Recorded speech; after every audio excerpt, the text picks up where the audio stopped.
and you are listening or watching the Full Court Press podcast. JD, it has been a hot minute since we have gotten together. A lot's happened. You've moved. You're not even in Utah anymore. Used to be in Utah, moved over to Tennessee, start working here, finish up some schooling, but it was a good move. Happy to be here. Very green here in Tennessee. I don't know if we have any listeners out there that's been to Tennessee or live there, but it's nice. But also I'm missing the big mountains, the Rocky Mountains. I believe it. And I'll tell you this, man. I don't think anyone in this world misses you more than I do. It was such a blessing to just have you around all the time. You and your lovely fiance. By the way, everyone, JD is now engaged. And congratulations, JD, to you. Thank and the you, missus. Doc. We love that. Love the kind words. Full circle. I miss you guys so much. It was just a blessing to have you around all the time, but I'm glad you are prospering and flourishing in Tennessee as you should be. Today, we have some fun topics. So our listeners haven't been around they've been around waiting for us, I'm sure, feeding at the bit. But we have some fun topics today that we're really just going to discuss. And one of them, all of them I'm super excited for. I can't wait for our top duos under the age of 25. I feel like everyone, including us, loves the way too early picks. Those are always fun as NBA fans, because everything is always going to be a shot in the dark. Like you're throwing a dart at a dartboard in pitch black and you're just kind of rolling with it. But that's what makes those picks exciting. Everything gets fun. And we're going to announce our contest winner. So you guys remember we had a contest not too long ago where you guys had an opportunity to win a $60 gift certificate to I can't remember the website, JD, but basically they could buy whatever NBA merch they wanted with that gift card. And so our winner, is going to be Anjali Mukherjee -7 Pizao. I probably messed that up. No, I probably got that perfectly, actually. Anjali Mukherjee -7PZ0W. So if you're watching, make sure that you subscribe. Well, obviously you already are, but go ahead and contact us in our community tab. We have our email up there. So we will give you the directions to receive your gift card. But Anjal, congratulations. We love that you won. Yep. All right. We're super happy to, be giving out awards, and we have more awards to come too. So stay tuned.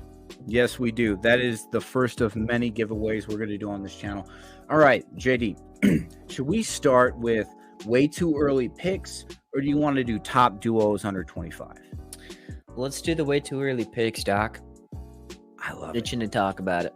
I really am too, because as I said earlier, these are always fun for us because, no one really knows. You can't really see the future unless you are from Back to the Future. You're Doc Brown and you have the almanac. That's a super old reference for our young viewers. If you didn't catch on, that's a Back to the Future 2 reference. But what's fun about these picks is it really tests your basketball knowledge. And then obviously there's a lot of luck involved. And, you're going to be right on some. You might be right on none. But when you hit one, it's always fun. So, JD, if you don't mind me starting, I got a good one for you. All right, ready. Okay. So, and for our listeners too, you have to understand, and you guys probably already know, Doc J loves his juicy picks. I really do. I love to take chances, and because I really believe in a lot of these players. So for MVP, I'm going with a very unorthodox pick, and I am selecting Damian Lillard as the MVP. Damian Lillard, that is a very spicy pick. Yes, it is. A pick I don't think anyone would normally select. And I understand why. But I want you guys to hear me out on this, okay?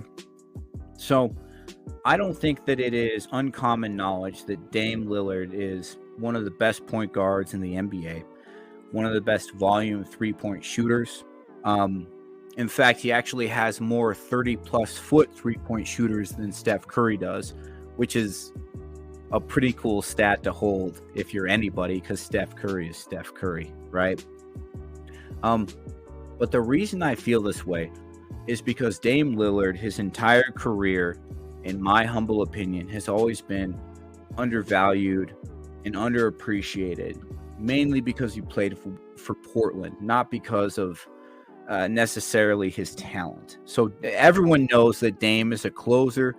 He's a superstar. He's an all-star. He's very consistent.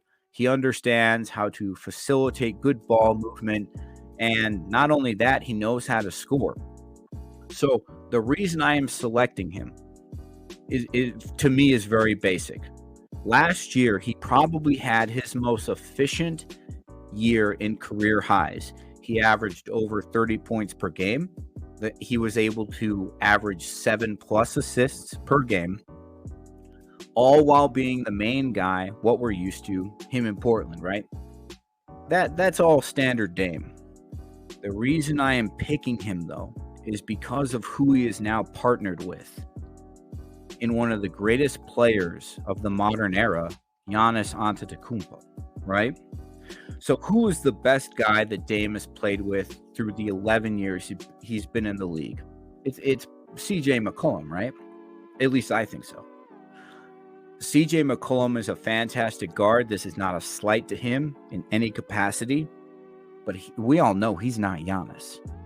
Not even close. The Giannis and Dame pick and roll is going to be one of the most lethal pick and rolls in the league next year, bar none.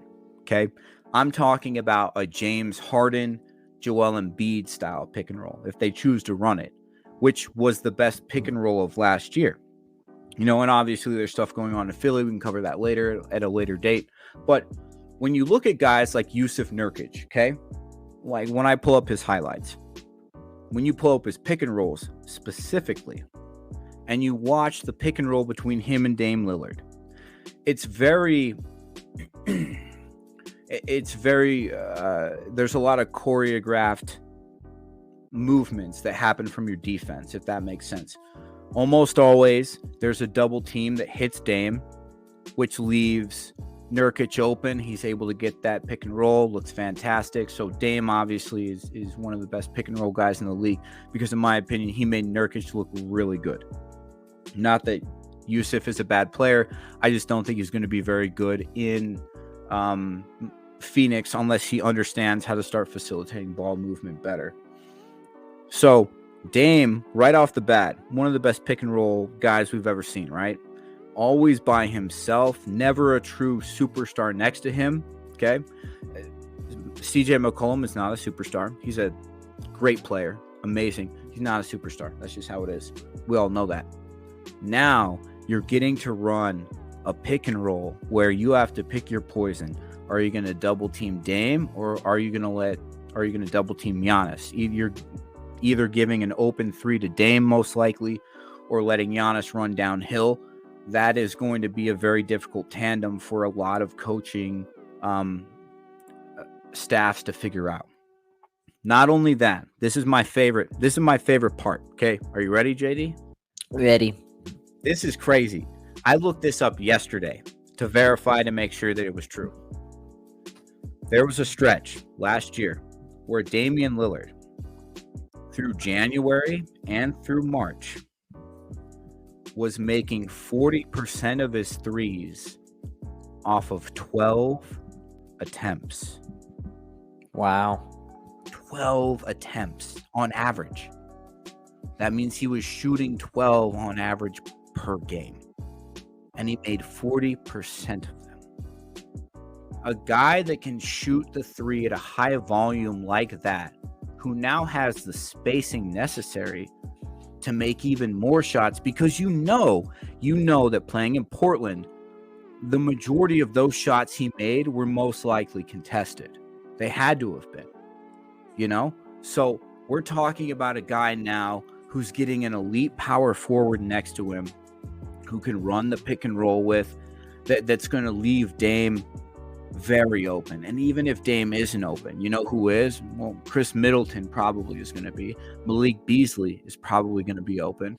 And even Brooke Lopez. So Brook Lopez isn't the best three-point shooter, but he can still space the floor. Malik Beasley and Middleton almost always shoot above a 40% clip. They're fantastic. Malik Beasley has dipped recently, but he's still very if they're not consistent. injured. Yeah, he's still a good shooter in my opinion. So you have guys that are going to space the floor for Giannis to do his thing. You have a closer for the first time on the Bucks who you know is going to get the ball in Dame Lillard. Dame is going to get more uncontested and open threes, excuse me, this year than I think he will in his entire career. I would put money on that. So I think that picking Dame Lillard, while is very unorthodox, is still a very safe bet because I think Giannis and Dame are going to elevate one another to a new level that we haven't seen. JD. Well, Doc, the more I think about it, the more it kind of resonates with me too. Right. And I really don't think it's that hard of a take to think that the Bucks are going to finish first in the East, you know? Oh, yes. And with that, you tend to see that the people that finish top two in the East or the West, they tend to have a player on their team that is an MVP caliber player. And those are eventually basically the people that get the MVP award. And, you know, I think the Bucks are going to finish first. And so I could see that. I could see him in the race, you know, more than what people actually realize right now. You know, I think in betting odds, he's not really top 5, maybe even top 10. I don't even know if he's in the betting odds, to be honest. So I don't even know if he's in there. For you bettors out there, it might be a good thought to bet on Dame. But mine is a much more safe pick. And quite frankly, the best player probably in the NBA in the world right now. And that would easily be Mr. Nikola Jokic. It's a safe bet, and for the very same reasoning that you probably have too, Doc. Nikola is just a guy who is incredible. Everybody knows that. And although he didn't win it last year, he was right on the edge, you know. He's one of the best players, if not the best player in the NBA. And the thing is his team is likely to finish first again, or, you know, top 2. And it's going to be because of him. It's going to be, you know, his passing, his ability to shoot well, and just, you know, pick apart a team. And so the thing is I think it's a safe pick to have him. I think he's probably number 1 in betting odds right now. And there's a reason why. It's just, you know, he's going to be at the top every year. And quite frankly, he's probably going to finish first in the West. And so people are going to recognize that. And this is a regular season award. So, you know, stuff like that, where he's just passing, able to facilitate like no other center can do, is just going to have him leading the race, in my opinion. Yeah. I agree, man. Like, absolutely. I think when we went through our way too early, like, seedings, I had Denver number 1 and the Bucks number 1 for what it's worth before they had Dame Lillard. But yeah, no, Nikola's that guy, dude, for sure. Like, I think his first year too, when he won MVP, they were like 6th, but he was just like, he's just a beast, dude. Like, when you have a guy of that size who has a basketball IQ like that, I mean, still, like, we haven't figured out how we're going to solve that puzzle. How do you solve the Nikola Jokic puzzle if you're other teams? That's a great question, because you this just guy hope he is misses, incredible. huh? You just hope he misses. Yeah, but even then, I can't remember who said this. I was listening to another podcast. It might have been Zach Lowe, but someone stated that, you know, that when the ball is in Nikola's hands, it's going to end up for a positive outlook for the Nuggets no matter what. Like, either he is going to find himself a very good open look potential bucket, or someone's getting the ball who is open, or they're running like a play. Like, he's like a quarterback, man. He's like a legit quarterback for their team. He's incredible. I love that guy, man. Yeah. Yeah, I can totally see that. I mean, last year too, I don't want to sound too crazy, but he was my pick last year for MVP. Yeah, I mean, it was neck and neck. It was between him and Embiid, obviously, Yeah. and there were a lot of people that thought Jokic should have won.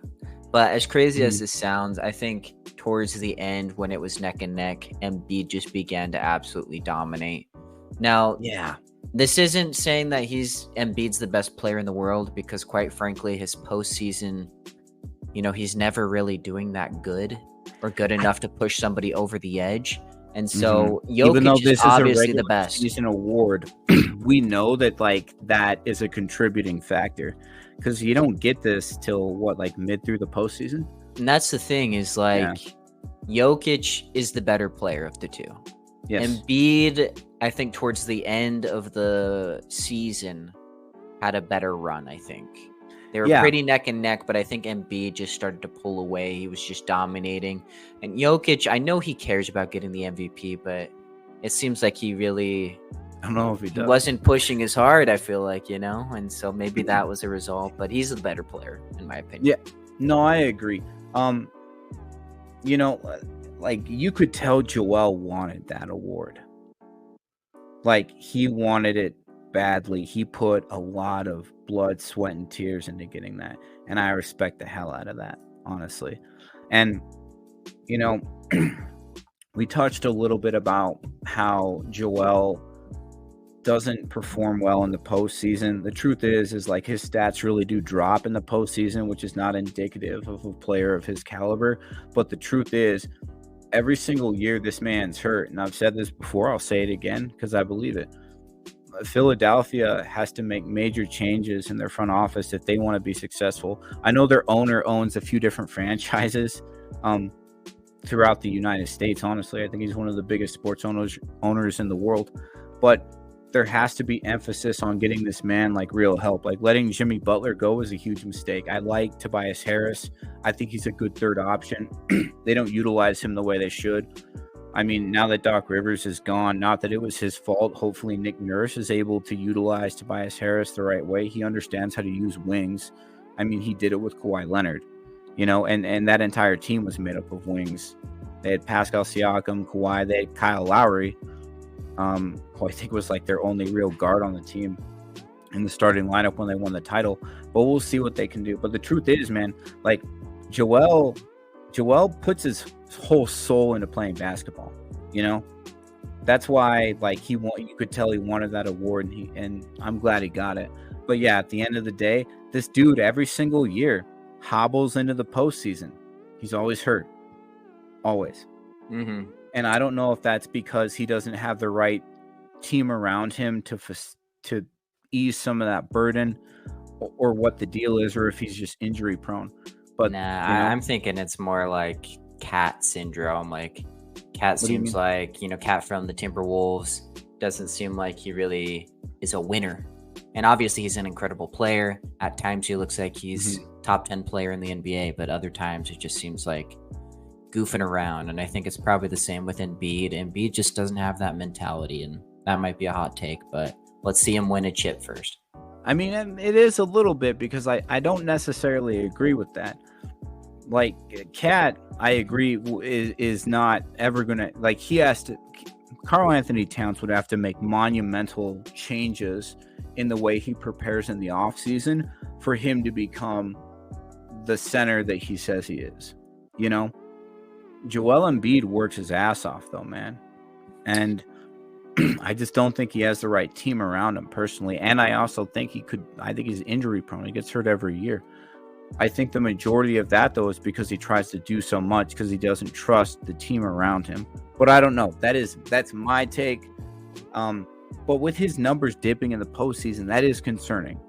Like, when you look at Donovan Mitchell, even Jamal Murray. Jamal Murray hasn't had any major NBA award, right? But when we look at him, what does he do? He gets you great numbers during the regular season, and then what happens when the postseason hits? He skyrockets by like 8 points. He goes from like 20 points to 28 points. Like, those to me are the superstars in this league. Like, Jimmy Butler, Steph Curry does it, Donovan Mitchell does it, Jason Tatum does it.